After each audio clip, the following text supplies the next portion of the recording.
Meski sudah banyak fakta dugaan penyelewengan yang terungkap terkait dengan kepemilikan harta tidak wajar Rafael Aluntri Sambodo dan komplotannya, sayangnya KPK masih kesulitan menjerat dan mengungkapnya. KPK pun dihadapkan dengan sejumlah konsekuensi jika pengusutan masih saja berjalan lambat.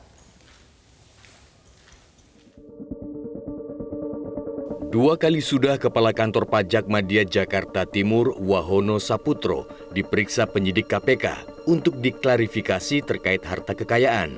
Pemeriksaan Wahono disebut berhubungan dengan kasus harta kekayaan Rafael Aluntri Sambodo yang dianggap tidak wajar.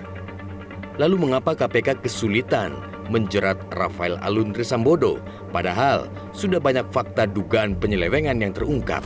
Kami kemudian kan mendalami terkait dengan dugaan tindak pidana pencucian uangnya, TPPU. Nah, TPPU itu kan harus ada predikat krimnya, ada pidana asalnya. Inilah yang menjadi fokus kami untuk mendalami peristiwa pidana korupsi, suap atau gratifikasi. Jadi saat ini masih berjalan. Akankah ada alasan lain yang membuat KPK ragu menyentuh Rafael dan komplotannya? Cuman pertanyaannya, ini menjadi kita kelihatan tidak sabar karena memang udah terungkap ke publik.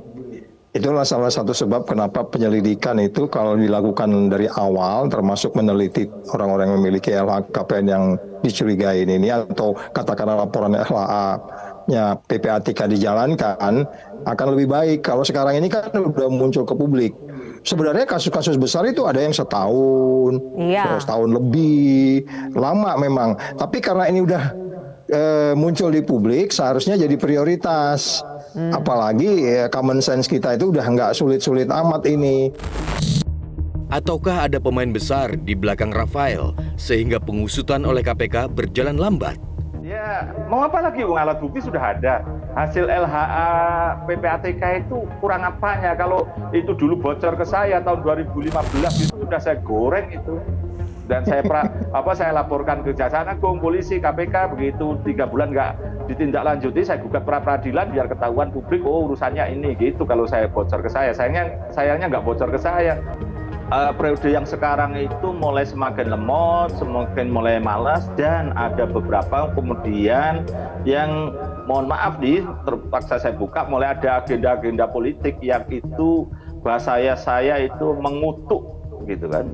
Ketua KPK sebelumnya saya khawatir ini mulai kutukan itu juga mulai menghinggapi Pak Ketua KPK yang sekarang untuk mulai melirik-lirik politik.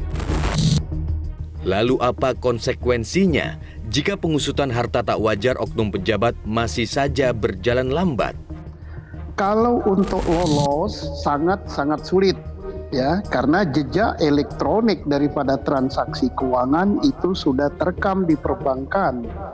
Nah, untuk membuktikannya sangat mudah. Untuk merubah laporan transaksi keuangan yang merupakan laporan intelijen dari PPATK menjadi alat bukti itu sangat mudah.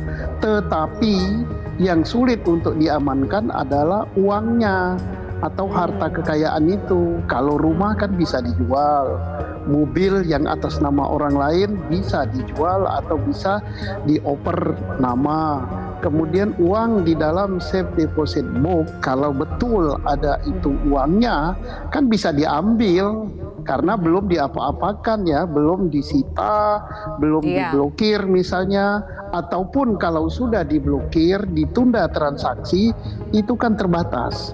PPATK hanya punya kewenangan 5 hari dan bisa diperpanjang 15 hari, 20 hari. Kalau 20 hari belum di take over oleh penyidik dalam hal ini oleh KPK atau oleh Bariskrim atau oleh Kejaksaan Agung, maka uang atau benda berharga bisa berupa perhiasan, tanah, rumah, mobil itu bisa hilang.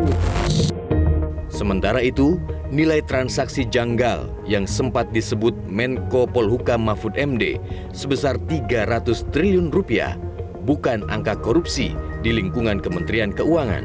Dalam kerangka itu perlu dipahami bahwa ini bukan tentang adanya abuse of power ataupun adanya korupsi yang dilakukan oleh pegawai dari Kementerian Keuangan.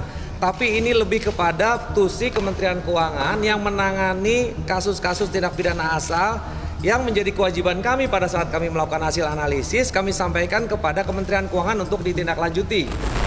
Angka 300 triliun itu bukan angka korupsi ataupun TPPU pegawai di Kementerian Keuangan. Tadi sudah dijelaskan oleh Pak Ivan sejelas. Nah, kemudian kami di Kementerian Keuangan komitmen ini untuk melakukan pembersihan. Tentu kami intens nih dengan Pak Ivan, kita komit gitu. Mengenai informasi pegawai itu kita tindak lanjut. Di lain sisi, perilaku pamer harta dan hedonisme menjadi salah satu penyebab rakusnya oknum pejabat untuk menimbun pundi-pundi fulus dengan cara-cara culas. Kecemburuan sosial terjadi. Kan kita tahulah berapa sih gaji ASN, dan ini juga membuktikan ketidakpercayaan saya bahwa gaji tinggi akan tidak membuat orang tidak korupsi, tidak. Buktinya Kementerian Keuangan kan KL yang tertinggi gajinya. Buktinya masih juga. Transparansi menjadi kunci agar tidak ada lagi perilaku oknum pejabat untuk coba-coba korupsi.